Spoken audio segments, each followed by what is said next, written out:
जय गुरुजी। अथ श्री शिव महापुराणे प्रथम विद्वेश्वर संहिता अथैकविंशोऽध्यायः। ऋषय ऊचु सुत सुत सुत महाभाग व्यासशिष्य नमोस्तुते। सम्यग्युक्तं त्वया तात पार्थिवार्चा विधानकं कामनाभेदमाश्रित्य संख्यां ब्रूहि विधानत। शिवपार्थिवलिङ्गनां कृपया दीनवत्सल। सुत उवाच शृणुध्वमृषय सर्वे पार्थिवार्चा विधानकं यस्यानुष्ठानमात्रेण कृतकृत्यो भवेन्नरः। अकृत्वा पार्थिवं लिङ्गं योऽन्यदेवं प्रपूजयेत् वृथा भवति सा पूजा दमदानादिकं वृथा। संख्या पार्थिवलिङ्गानां यथा कामं निगद्यते संख्या सदो मुनिश्रेष्ठ निश्चयेन फलप्रदा। प्रथमावाहनं तत्र प्रतिष्ठा पूजनं पृथक् पृथक् लिङ्गाकारं समं तत्र सर्वगेयं पृथक् पृथक्। विद्यार्थी पुरुषप्रीत्या सहस्रमितपार्थिवं पूजयेच्छिवलिगं हि निश्चयात् तत्फलप्रदं। नरः पार्थिवलिङ्गानां धनार्थी च तदद्वैकं पुत्रार्थी सार्धसाहस्रं वस्त्रार्थी शतपञ्चकं मोक्षार्थी कोटिगुणितं भूकामश्च सहस्रकं दयार्थी च त्रिसहस्रं तीर्थीर्थी द्विसहस्रकं सुहृत्कामी त्रिसहस्रं वश्यार्थी शतमष्टकं मारणार्थी सप्तशतं मोहनार्थी शताष्टकम् उच्चाटनपरश्चैव सहस्रं च यथोत्कट स्तम्भनार्थी सहस्रं तु द्वेषणार्थी तदध्वकं निगडान्मुक्तिकामस्तु सहस्रं सार्ध्यमुत्तमं महाराज भये पश्चशतं ज्ञेयं विचक्षणैः चोरादिसक्कटे ज्ञेयं पार्थिवानां शतद्वयं डाकिन्यादिभये पश्चष्ट मुक्तं च पार्थिवं दारिद्र्ये पञ्चसहस्रमयुतं सर्वकामदम्। अथ नित्यविधिं वक्ष्ये शृणुध्वं मुनिसत्तमा। एकं पापहरं प्रोक्तं द्विलिङ्गं चार्थसिद्धिदं त्रिलिङ्गं सर्वकामानां कारणं परमीरितम् उत्तरोत्तरमेव स्यात् पूर्वो गणनावधि मतान्तरमथोऽक्षे संख्यायां मुनिभेदत। लिङ्गानामयुतं कृत्वा पार्थिवानां सुबुद्धिमान् निर्भयो हि भवेन्नूनं महाराज भयं हरेत् कारागृहादिमुक्तयर्मयुन्तं कारयेत् बुध डाकिन्यादिभये सप्तसहस्रं कारयेत् तथा अपुत्तरः पञ्चपञ्चाशत् सहस्राणि प्रकारयेत् लिङ्गानामयुतेनैव कन्यकासन्ततिं लभेत् लिङ्गानामयुतेनैव विश्वैश्वर्यमाप्नुयात् लिङ्गानां प्रयुतेनैव यतुलां श्रियमाप्नुयात् कोटिमेकां तु लिङ्गानं यः करोति नरो भुवि शिव एव भवेत् सोऽपि नात्र कार्याय विचारणा अर्चा पार्थिवलिङ्गानां कोटियज्ञफलप्रदा भुक्तिदा मुक्तिदा नित्यं ततः कामार्थिनां नृणां विना लिङ्गार्चनं यस्य कालो गच्छति नित्यश महाहानिर्भवेत् तस्य दुर्वृत्तस्य दुरात्मनो एकतः सर्वदानानि व्रतानि विविधानि च तीर्थानि नियमायज्ञा लिङ्गार्चा चैकतः स्मृता कलौ लिङ्गार्चनं श्रेष्ठं यथा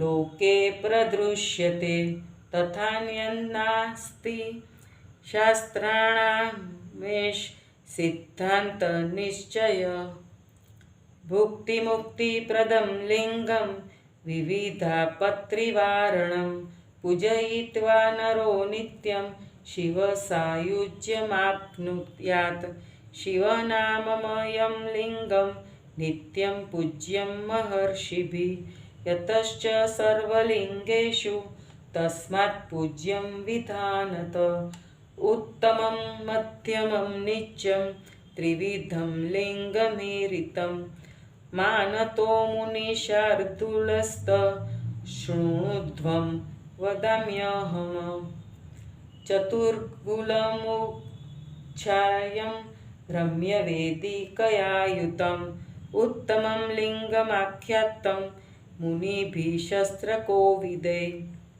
तदत्वं मध्यं प्रोक्तं तदधर्मदमं स्मृतम् इत्यं त्रिविधमाख्यातमुत्तरोत्तरतः परम् अनेकलिङ्गं यो नित्यं भक्तिश्रद्धासमन्वित पूजयेत् स लभेत् कामान् मनसा मानसेप्सितान् न लिङ्गाराधनादन्त्य पुण्यं वेद चतुष्टये विधते सर्वशास्त्राणां मेष एव विनिश्चय सर्वमेतत्परित्यज्य कर्मजालमशेषत भक्त्या परम्या विद्वान् लिङ्गमेकं प्रपूजयेत् लिङ्गेर्चितेर्चितं सर्व जगत्स्थावरजङ्गमं संसाराम्बुधिमग्राणां नान्यतरणसाधनम् अज्ञानतिमिरान्धानां विषयासक्तचेतसां प्लवो नान्योस्थितजगति लिङ्गाराधनमन्तरा हरिब्रह्मादयो देवा मुनयो यक्षराक्षसा गन्धर्वाश्चारणासिद्धा दैतेया दानवास्तथा नागाशेषप्रभृत्यो गरुडा आद्यास् खगास्तथा सप्रजापतयश्चान्ये मनव किन्नरा नरा पूजयित्वा महाभक्त्या लिङ्गं सर्वार्थसिद्धिदं प्राप्तां कामनभीष्टांश्च तास्तान् संवार्गण्यहिदिस्थितान् ब्राह्मणक्षत्रियो वैश्य शूद्रो वा प्रतिलोमज पूजयेत् सततं लिङ्गं ततं मन्त्रेण सादरं किं बहुतेन मुनयः स्त्रीणामपि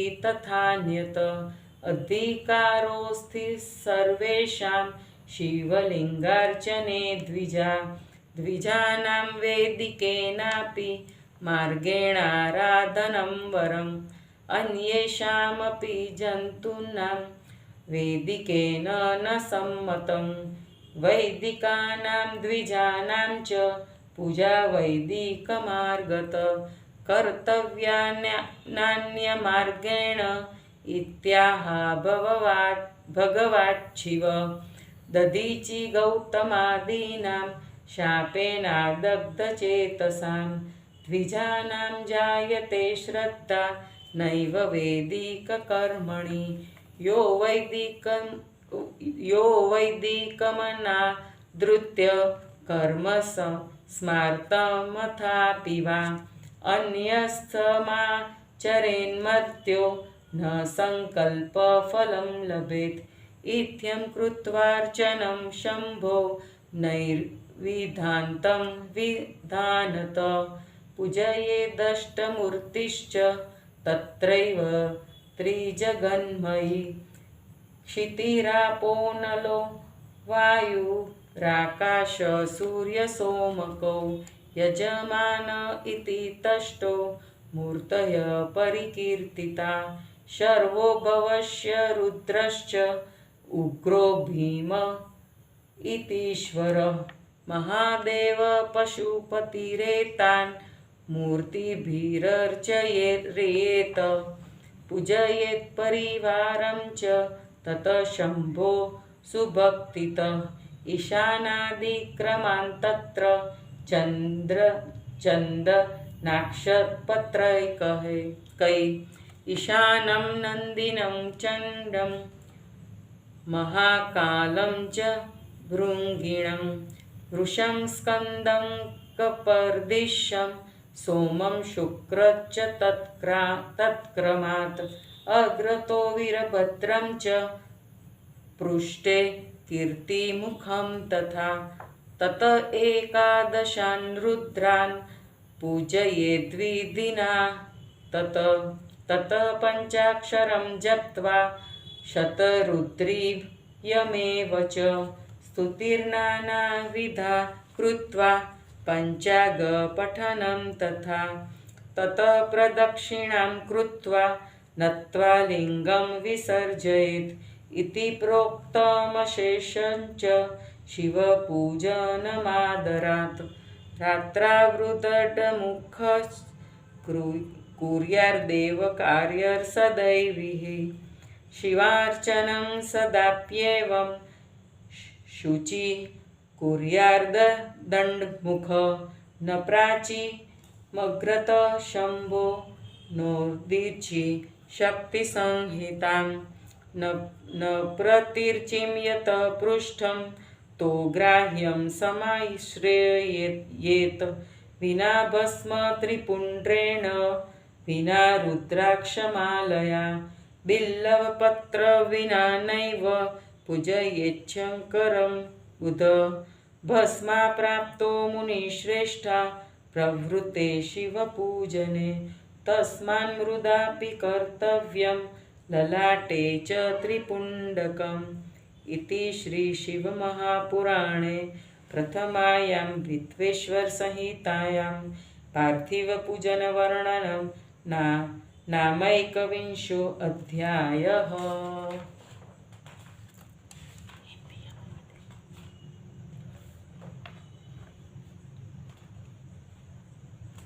हिंदी अनुवाद। ऋषियों ने कहा, हे महाभाग सुत जी, व्यास के शिष्य, आपको नमस्कार है। आपने पार्थिव पूजा का विधान उचित रूप से हम लोगों से कहा। कामनाओं के भेदों के अनुसार शिव पार्थिव लिंगों की विधि पूर्वक संख्या का कृपया निर्देश कीजिए, क्योंकि आप दिनों के ऊपर दया करते हैं। सुत जी ने कहा, हे ऋषियों, आप सब पार्थिव पूजा के विधान को सुनिए, जिसको करने मात्र से मानव सफल मनोरथ हो जाता है। बिना पार्थिव लिंग की पूजा किए जो दूसरे देवताओं की पूजा करता है, उसकी वह पूजा व्यर्थ हो जाती है और उसके दम तथा दान आदि भी व्यर्थ हो जाते हैं। अब पार्थिव लिंगों की कामना के अनुसार संख्या का वर्णन किया जा रहा है। हे मुनिश्रेष्ठ, यह फलप्रदा प्रथमा वाहन संख्या निश्चय करके शीघ्र ही फल को देने वाली होती है। पहले आवाहन तथा प्रतिष्ठा करके फिर उसकी पूजा करें। सभी पार्थिवों के लिंग के आकार को समान प्रमाण का अलग अलग बनाना चाहिए। विद्या को चाहने वाला पुरुष भक्ति पूर्वक 1000 पार्थिव शिवलिंग बनाकर पूजन करे तो उसकी कामना पूर्ण हो जाती है। धन की इच्छा वाला पुरुष 500, पुत्र प्राप्ति की इच्छा वाला 1500 और वस्त्र प्राप्ति की इच्छा वाला 500 पार्थिव लिंगों का पूजन करे। मोक्ष की इच्छा वाला 1 करोड़, पृथ्वी प्राप्ति की कामना वाला 1000, दया चाहने वाला 3000 और तीर्थ प्राप्ति का इच्छुक 2000, मित्र को चाहने वाला 3000, वशीकरण की इच्छा वाला 800, मारण प्रयोग की इच्छा वाला 700 और मोहन की इच्छा वाला 800, उच्चाटन के लिए 1000, स्तंभन के लिए 1000 और आपस में फूट डालने के लिए 500, बंधन से छूटने के लिए 1500, राजा के भय से मुक्ति पाने के लिए 500, चोर आदि के संकट को मुक्ति पाने के लिए 200 पार्थिवों का पूजन करें। डाकिनी आदि के भय से मुक्ति पाने के लिए 500 पार्थिव की पूजा करें। दरिद्रता से मुक्ति पाने के लिए 5000 और 10,000 पार्थिव पूजन करने से सर्वत्र सिद्धि प्राप्त होती है। हे मुनिवरों, अब मैं नित्य पूजन विधि का वर्णन करता हूँ, आप लोग उसे सुने। 1 लिंग का पूजन पापनाशक, 2 लिंगों का पूजन अर्थ सिद्धि को देने वाला और 3 लिंगों का पूजन सभी कामनाओं की पूर्ति का परम कारण कहा गया है। इसी प्रकार जितने अधिक लिंगों की पूजा कर सके वह शुभ फल को ही देती है। अब हम मुनियों के मतभेद से संख्याओं का वर्णन करते हैं। बुद्धिमान पुरुष 10,000 पार्थिव लिंगों की पूजा करके राजभय से निश्चित ही मुक्त हो जाता है। जेल आदि बंधनों से छूटने के लिए 10,000 पार्थिव पूजन करे। डाकिनी आदि के भय से मुक्ति पाने के लिए 7,000 पार्थिव पूजन करे। पुत्रहीन पुरुष पुत्र प्राप्ति के लिए 55,000 पार्थिवों का पूजन करे। 10,000 लिंगों के पूजन से कन्या संतान की प्राप्ति होती है। 10,000 पार्थिव लिंग का पूजन करने से विष्णु आदि देवताओं का ऐश्वर्य प्राप्त होता है तथा 10 लाख पार्थिव लिंगों की पूजा करने से अतुलनीय संपत्ति की प्राप्ति हो जाती है। जो मनुष्य इस भूलोक में करोड़ पार्थिव लिंगों की पूजा करता है वह साक्षात शिव ही हो जाता है, इसमें कोई संदेह नहीं है। शिवलिंगों की पूजा करोड़ों यज्ञ के समान फल देने वाली है। सुख भोग की कामना करने वाले पुरुषों के लिए आरंभ में सुखमय और अंत में मोक्ष को देती है। जिस दुराचारी दुरात्मा पुरुष का समय लिंग के पूजन बिना प्रतिदिन चला जाता है उसकी बहुत बड़ी हानि होती है। एक और सभी प्रकार के दान, अनेक प्रकार के व्रत, तीर्थ, नियम तथा यज्ञ है और एक और केवल पार्थिव लिंग की पूजा है। इस कलयुग में जितना श्रेष्ठ शिवलिंग के पूजन को माना गया है उतना महत्व अन्य किसी का नहीं है, ऐसा शास्त्रों का निश्चय है। यह लिंग पूजन अनेक प्रकार से भुक्ति तथा मुक्ति को देता है और अनेक प्रकार की आपत्तियों को दूर करता है। अतः इसका नित्य पूजन करने से मानव शिव सायुज्य को प्राप्त होता है। शिव नाममय इस लिंग की पूजा प्रतिदिन महर्षियों को करनी चाहिए, जैसा कि सभी लिंगों का पूजा विधान कहा गया है। उत्तम, मध्यम, नीच भेद से 3 प्रकार का लिंग कहा गया है। हे मुनिवरों, उनका जो प्रमाण कहा गया है उसे मैं कह रहा हूँ, आप लोग सुनिए। शास्त्रज्ञ विद्वानों ने 4 उंगल ऊंची वेदी में स्थापित शिवलिंग को उत्तम कहा गया है। उससे अधिक ऊंचाई वाली वेदी ने स्थापित लिंग को मध्यम और उससे भी अधिक वेदी में स्थापित शिवलिंग को अधम कहा है। जो अनेक प्रकार के लिंगों को प्रतिदिन भक्ति श्रद्धा से युक्त होकर पूजता है वह अपनी सभी इच्छाओं को प्राप्त कर लेता है। चारों वेदों में लिंग पूजा के समान कोई अन्य पुण्य कार्य नहीं है, यही सब शास्त्रों का निर्णय है। संपूर्ण कर्मजालों को छोड़कर विद्वान पुरुष को चाहिए कि वह परम भक्ति से केवल लिंग की पूजा करे। जिसने लिंग पूजन किया है उसने संपूर्ण स्थावर तथा जंगम जगत की पूजा कर ली है। संसार रूपी समुद्र में डूबे हुए मनुष्य को पार उतरने के लिए यही उत्तम साधन है। अज्ञान रूपी अंधकार में अंधे हुए पुरुषों के लिए और जिनके मन विषयों में आसक्त हो उनके लिए लिंग की उपासना के अतिरिक्त और कोई साधन नहीं है। हरि, ब्रह्मा आदि देवता, मुनिगण, यक्ष, राक्षस, गंधर्व, चारण, दैत्य तथा दानव, शेष आदि नाग, गरुड़ आदि पक्षी, प्रजापति, मनु, किन्नर तथा मनुष्य सभी प्रकार की इच्छाओं की पूर्ति करने वाले लिंग की भक्ति पूर्वक पूजा करके हृदय में स्थित कामनाओं को पा गए। ब्राह्मण, क्षत्रिय, वैश्य तथा शूद्र अथवा वर्ण संकर भी उस मंत्र के भक्तिपूर्वक शिवलिंग की पूजा करें। हे मुनियों, अधिक कहने से क्या लाभ है? उक्त वर्णों के अतिरिक्त शिवलिंग के पूजन का अधिकार है ब्राह्मणों। हे ब्राह्मणों, स्त्रियों को भी है। ब्राह्मण वैदिक तथा पौराणिक दोनों पद्धतियों से शिव की आराधना कर सकते हैं। दूसरे वर्णों के लिए पौराणिक मार्ग ही उचित होता है, अर्थात वे वैदिक पद्धति का आश्रय न ले। वैदिक ब्राह्मण वैदिक पद्धति से शिव पूजा करे, ऐसा स्वयं भगवान शिव ने कहा है। दधीची, गौतम आदि ऋषियों के शाप से जले हुए हृदय वाले ब्राह्मणों की श्रद्धा वैदिक पद्धति के प्रति नहीं होती है। जो वैदिक तथा स्मार्त विधि का अनादर कर दूसरी पद्धति से पूजा करता है उसे संकल्प का फल प्राप्त नहीं होता है। इस प्रकार विधि पूर्वक नैवेद्य अर्पण पर्यंत शिवजी की पूजा करके त्रिजंगमय 8 मूर्तियों की भी पूजा करें। पृथ्वी, जल, अग्नि, वायु, आकाश, सूर्य, चंद्रमा तथा यजमान ये शिवजी की प्रत्यक्ष 8 मूर्तियाँ कही गई है। सर्व, भव, रुद्र, उग्र, भीम, ईश्वर, महादेव और पशुपति इनका पूजन मूर्ति द्वारा करें। तदंतर शिवजी के परिवार की भक्तिपूर्वक पूजा करें। उसके बाद ईशान आदि के क्रम से चंदन, अक्षत, पत्र आदि चढ़ाए। ईशान नंदी, चंड, महाकाल, भृंगी, वृष, स्कंद, कपर्दी, सोम तथा शुक्र इनकी क्रम से पूजा करें।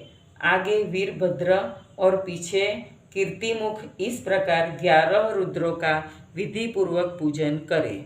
तदंतर पंचाक्षर मंत्र का जप करके शतरुद्रीय का पाठ करके अनेक प्रकार के शिव स्तोत्रों का पाठ कर पंचाग का पठन करें। उसके बाद प्रदक्षिणा तथा नमस्कार करके लिंग का विसर्जन करें। इस प्रकार आदरपूर्वक संपूर्ण शिव पूजन कह दिया गया है। शिव पूजन का कार्य रात्रि में उत्तर की ओर मुख करके करना चाहिए। इसी प्रकार शिव पूजन को भी पवित्र होकर सदैव उत्तर की ओर को मुख करके करें। शिवजी के आगे पूर्व की ओर न बैठे, न शक्ति सहित उत्तर की ओर एवं न पश्चिम की ओर बैठे, केवल उत्तर की ओर बैठना चाहिए। विद्वान भक्त जो चाहिए कि वह बिना भस्म धारण किए, बिना त्रिपुंड धारण किए, बिना रुद्राक्षमाला धारण किए तथा बिना बिल्लव पत्र के शिवजी का पूजन न करे। हे मुनिवरों, जब भस्म न मिले और शिव पूजन प्रारंभ हो रहा हो तो मिट्टी को लेकर माथे में त्रिपुंड धारण करें। इस